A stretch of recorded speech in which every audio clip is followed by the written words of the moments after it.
Alloh taoloning huzuridagi darajasi shunday bir ulug' bo'lgan Rasululloh sollallohu alayhi vasallam kulganlarida og'zishlari ko'rinib qo'yar ekan, tabassum qilib qo'yar ekanlar.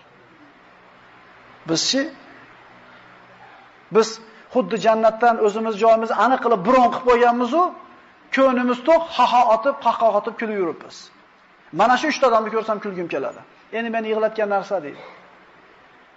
Muhammad alayhisalom o'tib ketganligi deydi. Rasululloh o'tib ketganligini o'ylasak, birodarlar, dunyodagi hech qaysi musibat emas. Rasululloh vafot etdi, yana qanday musibat bor. Biz Rasulullohning ketganligini, musibatligini nimaga his qilmayapmiz desa, ha u zotni tanimaganmiz hech qachon. Otangiz otasini gapirib yig'laydi, siz yig'lamaysiz. Nimaga desa, otangiz otasini tanirdi-da, siz tanimasidingiz. Endi siz otangiz o'tib ketgandan keyin siz otangizni aytib yig'laysiz. Bolangiz yig'lamaydi, ko'p ham tanigan emas-da.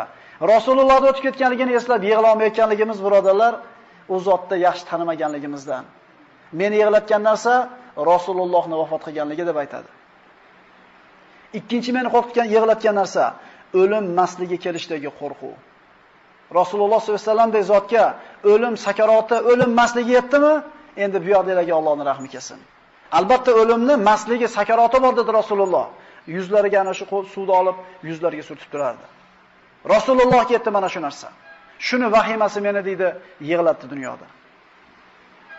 Meni uchinchi yig'latgan narsa bir kun borki, bu kunda sirlar oshkor bo'ladi.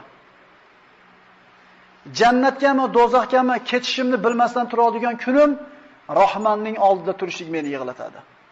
Chunki qiyomat kunida nomoyi o'ng qo'lidan oldidan beriladi, yo nauzubillah chop qo'lidan ortidan beriladi. To nomoyi amoli qaysi qo'ldan olinganligi aniq bo'lmagunicha mo'min kishi qo'rquvda turadi.